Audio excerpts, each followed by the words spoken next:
నాకు ఇష్టం లేదు తెలంగాణ ఎయిర్పోర్ట్ అని సీదా సీదా చెప్పక ఉల్టా పుల్టా మాటలు ఎందుకు? ఇది బాగలేదు, అది బాగలేదు. మరి నువ్వు అది బాగలేక ఇది బాగలేక 11 రోజులు అన్నం తినకుండా ఉంటే మళ్ళీ తెలంగాణ ఆవిర్భావ దినోత్సవం రోజు మీటింగ్ పెట్టాల్సిన అవసరం ఏముంది? సరే మీటింగ్ పెడదాం అనుకున్నావు, అడ్డుకున్నది ఎవరు? కాంగ్రెస్ ప్రభుత్వం. ఏమైనా అనాలనుకుంటే వాళ్ళని అనాలా? కాబట్టి పవన్ కళ్యాణ్ గారైనా ఎవరైనా ఈ దేశంలో ఎక్కడైనా పోటీ చేయొచ్చు, మాకు అభ్యంతరం లేదు. పోటీ చేశారు కూడా కదా మీరు. 2023 మేబీ ఆ బోత్ కరే. మీ అయ్యే జాగీరా. నేను ఒకటి మాత్రం పవన్ కళ్యాణ్ గారు గుర్తుపెట్టుకోవాలి, తెలంగాణ ఖచ్చితంగా తెలంగాణ భూమిపుత్రుల జాగీరు. తెలంగాణ భూమిపుత్రుల జాగీరే తెలంగాణ. ఇందులో ఎవరికి అనుమానం కూడా అక్కర్లేదు. 100%.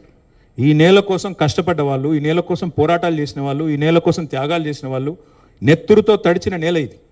ముమ్మాటికి తెలంగాణ ఈ భూమిపుత్రులు ఇక్కడున్న 4 కోట్ల మంది జాగీర్ ఇది.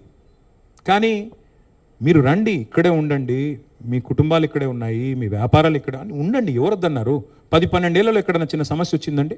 నేను అడుగుతా ఉన్నా, మా దృక్పథం ఎట్లాంటిది అంటే, వైజాగ్ స్టీల్ ప్లాంట్ను ప్రైవేటీకరిస్తున్నారు మోడీ ప్రభుత్వం అంటే మేము మద్దతు పలికాం. తప్పు ఇది మీరు చేస్తుంది, పబ్లిక్ సెక్టర్ అండర్టేకింగ్స్ని కాపాడాలని రిక్వెస్ట్ చేశాం. That is our philosophy. ప్రాంతాలుగా విడిపోయినా ప్రజలుగా కలిసి ఉండాలని కోరుకున్నాం. కానీ నిన్న పవన్ కళ్యాణ్ గారు ఇంకొక 2 మాటలు మాట్లాడారు. ప్రాంతీయవాదం అన్నారు. ప్రాంతీయవాదం ఉగ్రవాదం కంటే ప్రమాదం ఏదో అన్నాడు ఆయన. నేను వారికి గుర్తు చేస్తా ఉన్నా, ప్రాంతీయవాదం అంటే మరి పొట్టి శ్రీరాములు గారు 58 రోజుల పాటు ఆత్మ బలిదానం చేసుకున్నారే, పోరాటం చేసి మద్రాస్ ప్రెసిడెన్సీ నుంచి వేర్పడి తెలుగు రాష్ట్రం కావాలి, లింగ్విస్టిక్ బేసిస్గా రాష్ట్రాలు ఏర్పడాలి అనే ఒక ఆకాంక్షతో వారు ఏదైతే పోరాటం చేశారో, లింగ్విస్టిక్ బేసిస్కి వారికి సంబంధం లేదు, మద్రాస్ నుంచి ఆంధ్ర రాష్ట్రం వేరుపడాలని పొట్టి శ్రీరాములు గారు 58 రోజులు నిరాహారదీక్ష చేశారు. అది కూడా ప్రాంతీయవాదం అంటారా? ప్రాంతీయవాదం అంటే నేను ఇంకో ప్రశ్న అడుగుతా ఉన్నా పవన్ కళ్యాణ్ గారిని. మోడీ గారు ఇవాళ ఆయన ప్రాంతం మీద అభిమానంతో, ప్రాంతీయవాదంతో తెలంగాణకు వచ్చిన ఇండస్ట్రీలను కొట్టుకొని పోతా ఉన్నాడు. కేన్స్ అనే పరిశ్రమ ఇక్కడ పెట్టాల్సి ఉంటే, ఇక్కడ ఒప్పందం కుదుర్చుకుంటే మా హయాంలో, మా గవర్నమెంట్లో దాన్ని తీసుకుపోయి గుజరాత్లో పెట్టించారు. మైక్రాన్ అనే సంస్థ ఇక్కడ పెట్టాల్సి ఉంటే, పెట్టుబడి పెట్టేది ఉంటే దాన్ని తీసుకుపోయి గుజరాత్లో పెట్టుకున్నారు.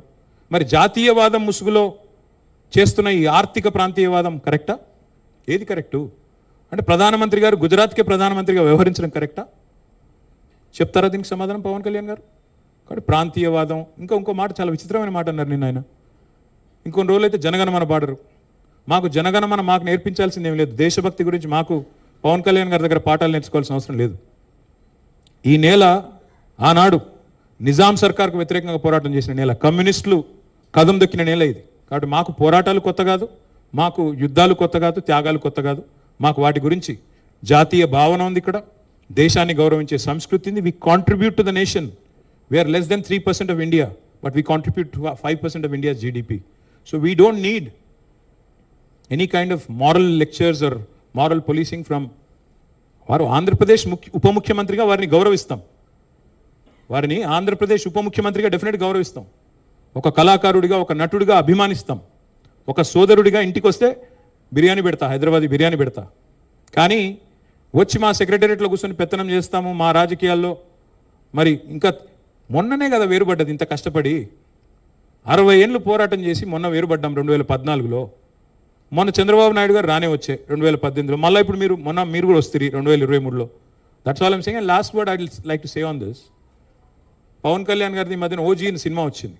I would like to remind my brother Pawan Kalyan, we have a Telangana OG KCR. ఇక్కడ మా కేసీఆర్ గారు ఉన్నారు, ఆయన చాలు మాకు. He will take care of us, he will take care of the state and our issues.